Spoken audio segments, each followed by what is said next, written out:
Absurd historical trends that need to come back.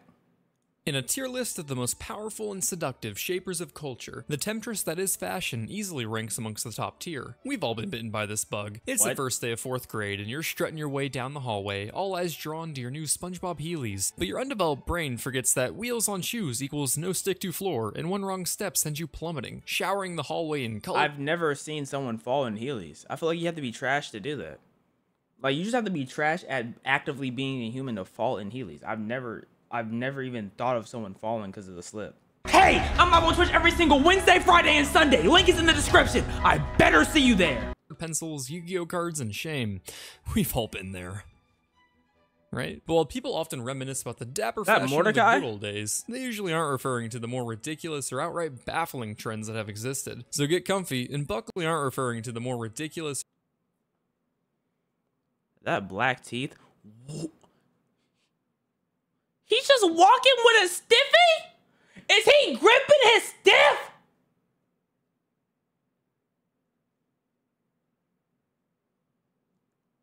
Are these heels, bro?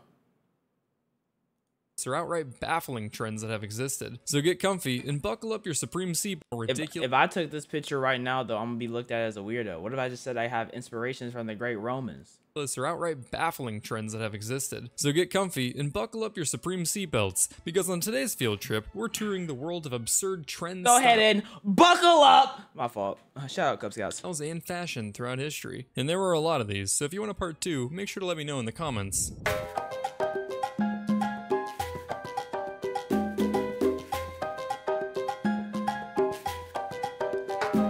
Hobbling is the act of strapping together an animal's legs to prevent them from moving too quickly. This practice proved useful throughout history for preventing your horses, donkeys, or a woman from running away.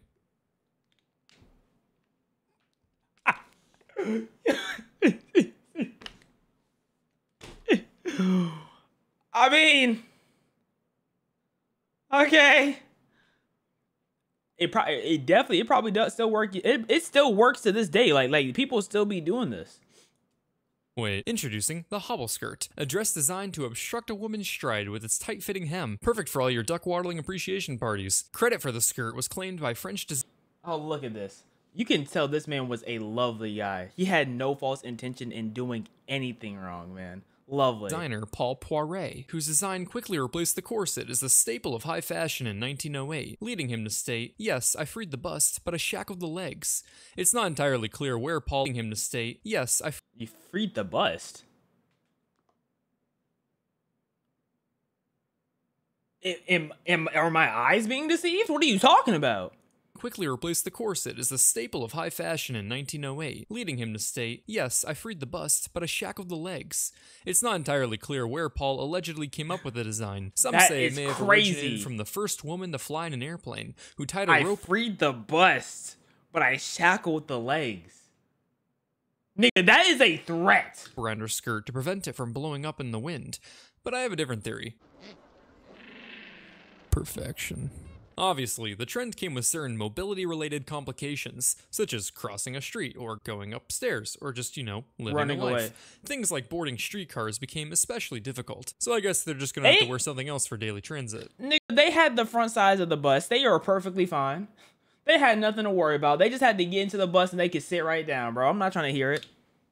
Oh, or you could just have the city design modified streetcars specifically for hobble skirts. But as everyone knows, you're not a great trend until you've had your fair share of untimely deaths. One woman drowned falling off a bridge in New York, while another was killed trying to outrun a loose horse at a racetrack in Paris. Nigga, what are you doing falling off a bridge?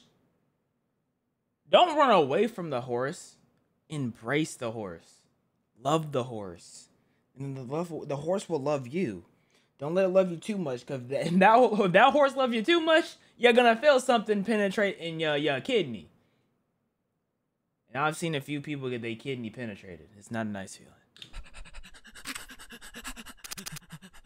But don't worry, the onset of World War I saw the decline of the speed limit skirt, with its impractical design not really suiting a wartime atmosphere. Thanks, World War I. You really saved a lot of lives. When you hear the word hermit, many often think of the adorable little crustaceans occasionally found as pets. Others, a sweaty neckbeard grinding for RuneScape XP in his mom. I think of Master Roshi because they called him the turtle hermit.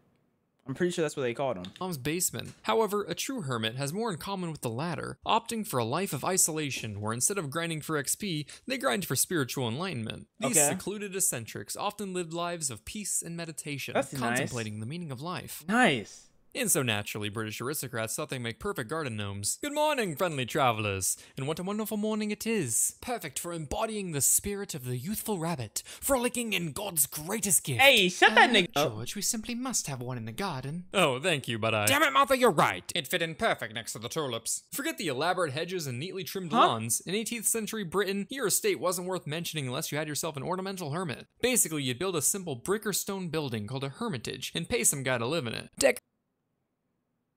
Wait, so I'm getting paid to be taken care of?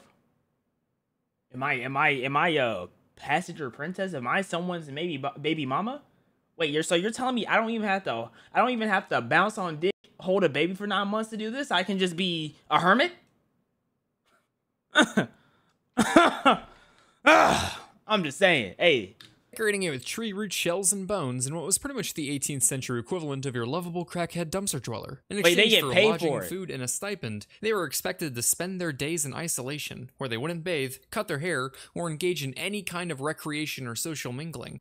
Oh, so I can't even, like, get my tip licked. I'll have to mess with the animals? That's not my cup of tea. Served as entertainment for guests walking through the estate, where they could approach the hermit and pick up a little nugget of wisdom. Invest in Dogecoin you should. $1 soon it shall be. I don't understand. He's reached a level of enlightenment we could never hope to achieve, Catherine. Kanye 2024. Wow, such wisdom. But finding a real hermit wasn't as easy as it is today, where all it takes is pulling up Pokemon's Twitch chat. So some estates had to post advertisements for the position. Turns out, asking a man to dedicate their life to social exile solely for the entertainment of the British elite is rather difficult, leading a few estates to actually use mechanical dummies instead. So if you were updating your resume hoping for a job as an aristocrat's quirky little poverty exhibit, think again, because not even that job is safe from being replaced by automation. This trend fell out of style by the 19th century, but if you're hoping to visit a hermit, you're still in luck. They said, you know what? Having a hermit's kind of too expensive, and it's kind of too much labor. Let's get slaves instead. Yep, we don't have to pay them. We don't have to feed them. They don't even need to know where to live. Just throw them in the yard somewhere. If they act too funny, shoot them. There's a hermitage in the mountains of Austria that's been continuously inhabited for the past 350 years. Or if that's too far, you can just go to Portland. The American song Yankee Doodle has been sung for hundreds of years and is nearly famous enough to replace the US national anthem, Toxic by Britney Spears. But it turns out the famous lyric about macaroni isn't actually talking about those delightful curvy carb tubes, but a ridiculous 18th century British fashion by the same name, I remember characterized by their outlandishly large wigs and having their dinglings in their hand. Oh, his dingling is not in his hand. Oh, his hand is just weird. Oh, I thought he had dingle in his hand. I'm tweaking. Vibrant colors, pointy shoes, unnecessary canes, and tiny hats, this eccentric fashion had 18th century Britain looking like if Rockstar made Grand Theft Carriage Aristocrat City. The fashion originated from young men who went gallivanting around Europe on the Grand Tour, essentially the Georgian-era equivalent of your typical rich kid gap year abroad for finding themselves. Just like all college-aged men, they developed a passion for macaroni while passing through Italy, using the word for its cultural sound to describe anything sophisticated or worldly, such as their new drip. Oh my gosh, James, you look like a whole new man. What do you call this? Oh, this is ridiculous. And y'all know they didn't have shampoo, bro. No conditioner. This was just a whole lump of nasty and dirt. They bathed once a week. That means they put water in their hair probably 2 times a month. There was bugs, termites, fetuses, all types of ish living in that. Just a little thing we picked up passing through good old Italia. I call it macaroni. So ethnic. But while the ultra elite enjoyed how this expensive, over-the-top fashion distinguished themselves from those yucky poor people, macaronis soon began to fall out of favor. Given their exaggerated and often flamboyant appearance, the term began to refer to excessive fashion and male femininity, which at the time was rather frowned upon. Trust me, they want to be colonized. Whether or not macaroni was ridiculed because it suggested homosexuality is unclear, but regardless, mocking the trend became another popular British pastime, right up there with playing cricket and selling opium. After a lot of heat from magazines and cartoons. This is hilarious. This is W propaganda Why is this a crackhead? Why is there a crackhead right here? Were they even on crack back then? They weren't on crack. They were just sniffing daisies and hoping they got something from it. Nope, he was on something as hard as crack. He was probably drinking rat poison. That's how he got his high. He looked nasty. Tunis, the fashion fell out of style after only a decade. But don't worry, the rich will find other quirky ways to express themselves. When you think of history's manliest sex symbols, there are probably quite a few. Manliest sex symbols. I'm not gonna lie to you, I ain't never thought of no John F. Kennedy when I think of manly sex symbols. Who the hell is that? Who the hell is that? And who the hell is this? Who are these niggas? Zapata, I think that sounds like similar. I mean, not similar. It sounds like I might know what that is. But few individuals have come to mind. No, not me, stop it. King Henry VIII, especially in his youth, could be considered one such individual, and he wasn't really subtle about it. To highlight his fertility, why does his cup look like Appa, bro? It looked like Appa if Appa got some armor, bro. Oh my god! VIII was particularly fond of wearing a codpiece, a type of flapper pouch protruding from a man's trousers, kind of like a genital birdhouse. While he didn't start the fashion trend that became popular during the 15th century, he certainly embraced it with open arms. Or I guess legs. So much so that you'd be hard-pressed to find a portrait.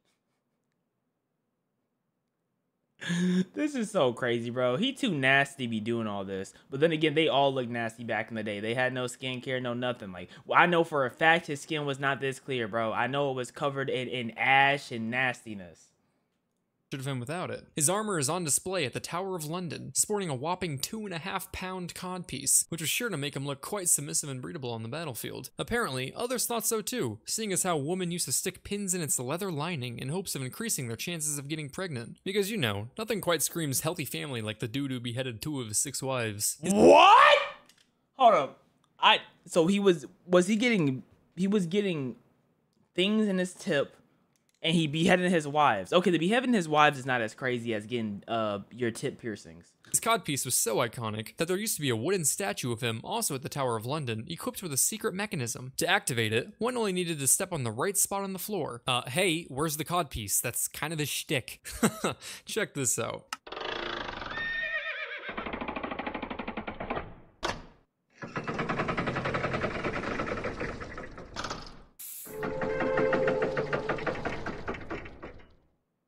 You've done it again, Tom. The fashion blossomed in Europe until the 16th century, coming in many shapes and sizes. And each time you think it couldn't get crazier, nasty, Google Images steps in to preview.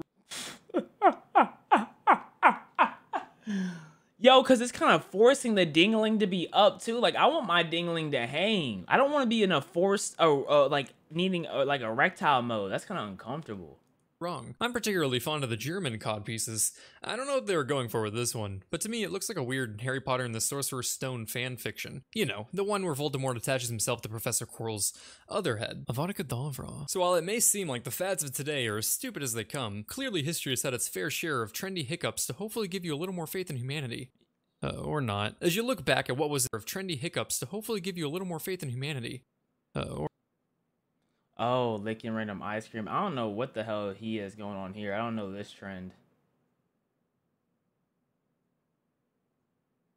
Or not. As you look back at what was in vogue in centuries past, it makes you wonder and perhaps excited to see what may become stylish in our lifetimes. Not me, though. Fashion has already failed me on that fateful day many moons ago. 4th grade was a long time ago, Blue Jay. You need to let go. You might be the only nigga I know fucked up wearing Heelys. Every other person I see with Heelys were cool with them. Every other person. I've literally never seen someone look ass in Heelys. You are one of one. I can still hear them. The laughs. God, they just get louder. And remember what we say to them when we hear the voices? Blue Jay? Beauty is pain. Louder. Beauty is pain. You're ready. So from hobbits in your garden to towers on your noggin, I think it's safe to say weird historical fashion gets 6 out of 11 out of 10 stars. I wouldn't say 11 out of 10, but hey, they get like a solid 3.